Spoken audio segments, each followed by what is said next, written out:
शरीफ खानदान के बारे में बुजुर्ग कहा करते थे कि जब ये लोग हुकूमत में हो तो गिरबान पकड़ते हैं और जब हुकूमत में ना हो तो पाँव पकड़ते हैं। अब यही बात आपको सच होती दिखाई देगी कि नून लीग के ख्वाजा आसिफ ने पाक आर्मी के बारे में जो बदतरीन अल्फाज इस्तेमाल किए हैं, यकीन जानिए ऐसे लफ्ज सुनकर यकीन हो जाता है कि ये लोग मुल्क या अवाम तो दूर अपने मोहसिनों के भी अपने नहीं बनते हैं। अब हमारे वजीर दफा ख्वाजा आसिफ ने जो पाक फौज पर भोंडे इल्जामात लगाए हैं, तो ये वही शख्स हैं कि जो जब से वजीर दफा बने हैं तो उसके बाद से बजाय पॉलिसी स्टेटमेंट देने के इन्होंने आज तक जितना भी काम किया वो सिर्फ पीटीआई को तोड़ने, कुचलने और मुकम्मल तौर पर खत्म करने के लिए किया। बल्कि पिछले 1.5 साल के दौरान नून लीगी हुकूमत के तमाम वज़रा की जो ज्यादातर मसरूफियात रहीं वो सिर्फ और सिर्फ सियासी इंतकाम पर मबनी रही, पीटीआई को तोड़ने पर मबनी रही, इदारों को बदनाम करवाने पर रही। वरना तो कौम ने आज तक नहीं देखा कि इन लोगों ने, खास तौर पर हमारे ख्वाजा आसिफ ने, कौमी असम्बली में,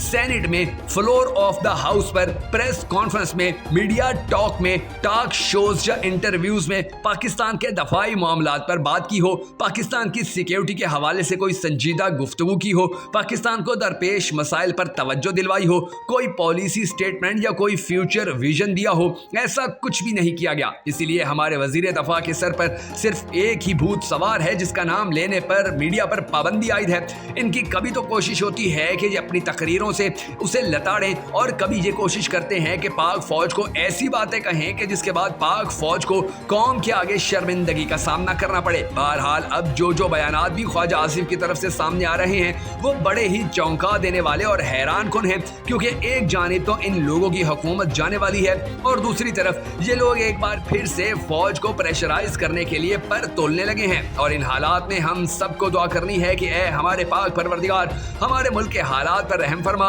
और इस मुल्क का अगला वजीर आजम उस शख्स को बना कि जिससे ये सारी कौम मोहब्बत करती है और वो भी इस कौम से बहुत मोहब्बत करता है। अगर आप भी इस दुआ में शामिल होना चाहें तो कमेंट सेक्शन के अंदर आमीन जरूर लिख दीजिएगा। और अगर आपने अब तक हमारे यूट्यूब चैनल को सब्सक्राइब नहीं किया तो जरूर कर लीजिए। मैं हूं शकील हैदर और आप देख रहे हैं आपका पसंदीदा चैनल बगा फैक्ट्स। नाज़रीन ग्रामी, इस वक्त 13 सियासी जमातों पर मुश्तमिल पाकिस्तान की नाकाम तरीन हुकूमत के खात्मा इंतहाई करीब है। सिर्फ 1 महीने बाद ही कौमी असम्बलियां तहलील हो जाएंगी और निगरान सेटअप मुल्क की भाग दौड़ संभाल लेगा। इन हालात में चूंकि नून लीग के पास कौम में जाकर जलसे करने के लिए कोई बयानिया तो मौजूद है नहीं, लिहाजा अब ये लोग एक मरतबा फिर से पाक फौज को निशाना बनाना शुरू हो चुके हैं। इनकी कोशिश है कि अब इनके फौज से ताल्लुकात खराब हों और फिर ये इस बहाने कौम के अंदर जाकर बताएं कि जी हमें तो काम ही नहीं करने दिया गया, हम जो भी फैसला करते थे इसमें फौज रुकावट बन जाती थी। मगर अब की बार मुमकिन है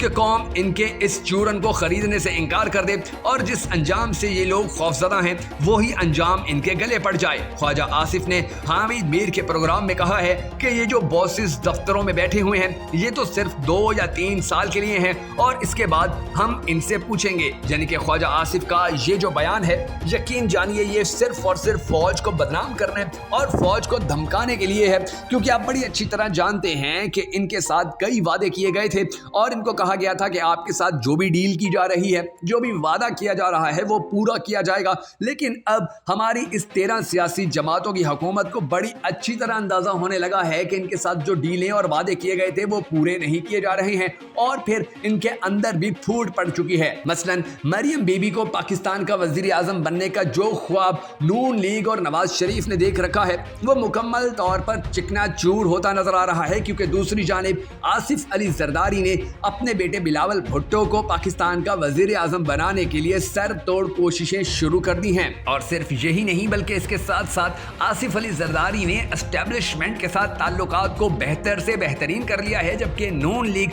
जो सारे वादे कर चुकी थी उनमें से जब आधे से ज्यादा पूरे नहीं हुए तो अब वो इस फिक्र में है कि किसी न किसी तरह अब आहिस्ता आहिस्ता एस्टेब्लिशमेंट के साथ हालात खराब कर लिए जाएं, इन्हें फोर्स किया जाए, इन्हें दबाव में डालकर मजबूर किया जाए, इन्हें प्रेशराइज किया जाए कि हमारे साथ जो वादे किए गए थे या हमें जो उम्मीदें थी वो सब की सब पूरी की जाएं। और अगर ऐसा नहीं होता तो आप एक मर्तबा फिर से देखेंगे कि नून लीग हमारी फौज की सबसे बड़ी दुश्मन और सबसे बड़ी मुखालिफ बनकर मैदान में उतरेगी और हर जानिब जलसों, जुलूसों और रैलियों के दौरान, मीडिया टॉक्स के दौरान और प्रोग्राम्स के अंदर बैठकर ये लोग पाक फौज के ऊपर इतने इल्जामात लगाएंगे कि जिसके बारे में पाक फौज ने और पाकिस्तानी कौम ने पहले कभी सोचा ही नहीं था। तो अब आप लोग तैयार हो जाइए, अब आने वाले वक्त के अंदर नून लीग एस्टेब्लिशमेंट के साथ पंगा लेने जा रही है, इनके साथ लड़ने और झगड़ने जा रही है। और इस लड़ाई के दौरान आप देखेंगे कि एस्टेब्लिशमेंट और नून लीग के ऐसे ऐसे छुपे हुए हकाइक और राज सामने आएंगे कि जिनको सुनने के बाद पाकिस्तानी कौम हैरान हो जाएगी कि ये लोग मिल बैठकर पाकिस्तानी कौम के ऊपर हुक्मरानी करने के लिए कैसे कैसे प्लान बनाते थे, कैसे कैसे मुआहदे और वादे करते थे। अब आने वाला वक्त ना ही उन लोगों के लिए अच्छा है कि जो इन लोगों को हुकूमत में लेकर आए थे, और ना ही इन लोगों के लिए अच्छा है कि जो इनके नाम और इनके सहारे हुकूमत में आकर बैठ गए थे और 1 साल के लिए अय्याशियां करने लगे थे। अब इन दोनों तबकात के लिए आने वाला वक्त मुश्किल से मुश्किल तरीन होता जा रहा है। और दिलचस्प बात यह है कि जिस एक पार्टी को इन लोगों ने खड्डे लाइन लगाने के लिए आपस में इत्तेहाद किया था, वो शख्स आज भी उसी तरह मजबूती से डटा हुआ है, खड़ा हुआ है। कौम उसके शाना बशाना खड़ी है और ये लोग अपनी तमाम तर कोशिशों के बाद भी उसको नाकाम करने या हराने में मुकम्मल तौर पर फेल हो चुके हैं।